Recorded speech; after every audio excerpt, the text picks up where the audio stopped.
नमस्कार।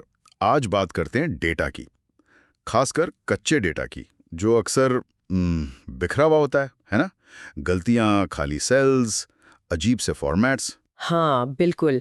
और उसे साफ करने में ही घंटों निकल जाते हैं। बहुत मुश्किल काम लगता है कई बार। सही कहा। तो आज हम असाइनमेंट ऑन क्लिक के एक लेख की मदद से माइक्रोसॉफ्ट के पावर क्वेरी एडिटर को समझने की कोशिश कर रहे हैं। ये एक्सेल और पावर बीआई दोनों में मिलता है। जी, और इसकी खास बात यह है कि ये बिना कोड लिखे डेटा सफाई और डेटा तैयारी को काफी आसान बना देता है। तो देखते हैं कि ये असल में कैसे काम करता है। ये जो नो कोड इंटरफेस की बात होती है, क्या ये सच में उतना आसान है? हाँ, काफी हद तक। मतलब इसका जो इंटरफेस है वो दिखने में सच में काफी सरल है। आपको लगेगा जैसे ड्रैग एंड ड्रॉप कर रहे हो। अच्छा। और ये कई अलग अलग जगहों से डेटा ले सकता है।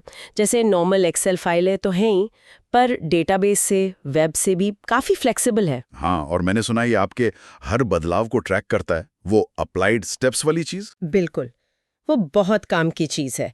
आप देख सकते हैं कि आपने क्या क्या किया है, स्टेप बाय स्टेप। अगर कुछ गड़बड़ लगे तो वापस भी जा सकते हैं। सब कुछ साफ साफ दिखता है। ये तो बढ़िया है। ट्रांसपेरेंसी रहती है। पर क्या ये सिर्फ मतलब बेसिक सफाई के लिए है, या डेटा को असल में रीशेप, मतलब उसका आकार बदल सकते हैं? नहीं नहीं, ये सिर्फ सफाई से बहुत ज्यादा है। डेटा को आकार देना, जिसे हम डेटा शेपिंग कहते हैं, वो इसकी असली पावर है। अच्छा, जैसे? कोई उदाहरण? सोचिए आपके पास एक रिपोर्ट है जहां जनवरी सेल्स, फरवरी सेल्स, मार्च सेल्स, सबके अलग अलग कॉलम्स है।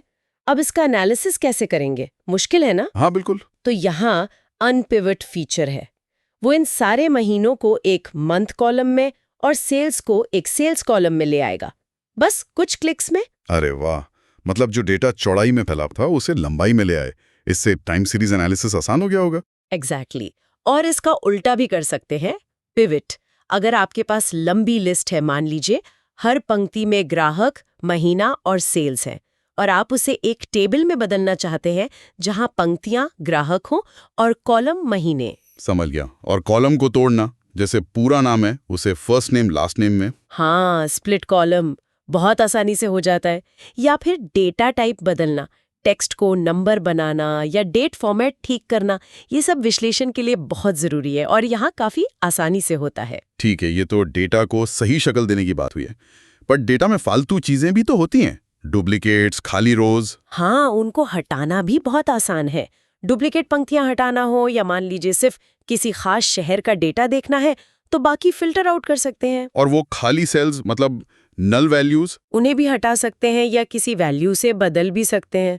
और डेटा को सॉर्ट करना, बढ़ते क्रम में, घटते क्रम में, वो सब बेसिक चीजें तो हैं ही इसमें। ये सब डेटा को एनालिसिस के लिए तैयार कर देता है।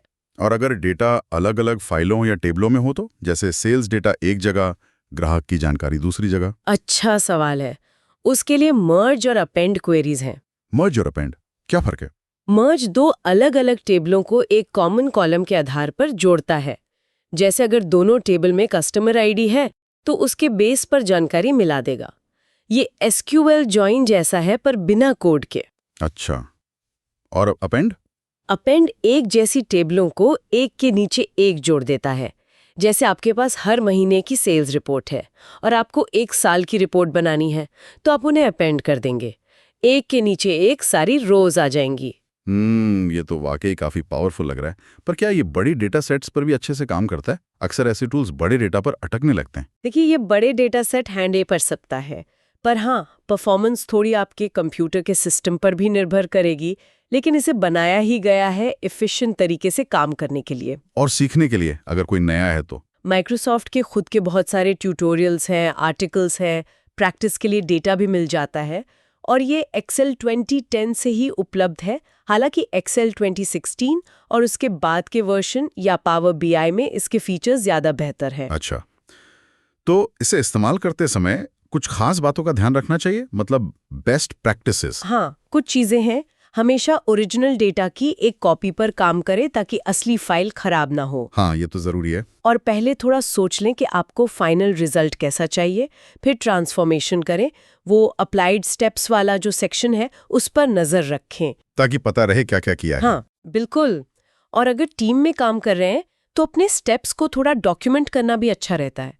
और हाँ, सबसे जरूरी, आखिर में आउटपुट को ध्यान से चेक जरूर करें कि सब सही है या नहीं। समझ गया। तो कुल मिलाकर ये पावर क्वेरी डेटा के साथ काम करने वालों के लिए, चाहे वो एनालिस्ट हो या कोई और, एक बहुत ही काम का टूल बन गया है। निश्चित रूप से इसने डेटा क्लीनिंग और ट्रांसफॉर्मेशन को काफी हद तक डेमोक्रेटाइज कर दिया है।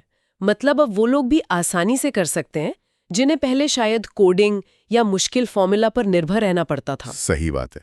इससे डेटा से वैल्यू निकालना तेज और आसान हो जाता है। बिल्कुल। और यहीं पर एक क्या कहते हैं सोचने वाली बात आती है। हाँ।